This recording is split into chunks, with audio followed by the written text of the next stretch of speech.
Swedish prosecutors have offered to travel to London to question Wikileaks founder Julian Assange over sex assault allegations.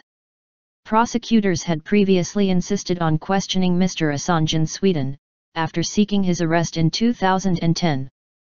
Mr Assange denies the assault claims and has been living at the Ecuadorean embassy in London since 2012. He fears that if he is sent to Sweden he could then be extradited to the US to face charges over leaking material. A lawyer for Mr Assange, per Samuelson, welcomed the move. He is willing to cooperate fully now in conducting this interrogation. This is a great victory for him, he told the BBC World Service. We've been waiting for this for over 4 years.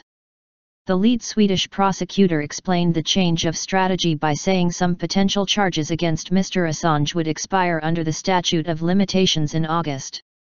My view has always been that to perform an interview with him at the Ecuadorean embassy in London would lower the quality of the interview, Marianne New York said in a statement. Now that time is of the essence, I have viewed it therefore necessary to accept such deficiencies in the investigation and likewise take the risk that the interview does not move the case forward. Mr Assange, an Australian journalist and activist, has not been formally charged, but prosecutors want to question him over allegations of rape and sexual misconduct made by 2 women he met during a trip to Sweden in August 2010. Ms. New York said she had made a request to Mr Assange's legal team to take a DNA sample from him in London, as well as conducting questioning. Mr Samuelson said that request would need to be discussed, since his client had already left a DNA sample with UK police in 2010.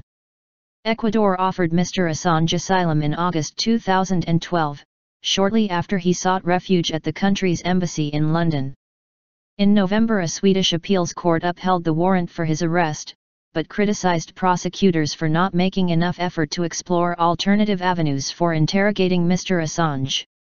If he was extradited, he would be detained upon arrival in Sweden. Mr Samuelson said leaving the embassy and traveling to Sweden still presented a risk for Mr Assange. If he leaves, he loses his political immunity. He stands to end up in an American prison for 35, 40 years, he said. However, legal experts have pointed out several obstacles any extradition and subsequent prosecution in the US would have to overcome. Wikileaks has published thousands of secret documents, which have caused intense embarrassment for the US and lifted the lid on diplomatic relations. Mr Assange, 43, co-founded the website in 2006.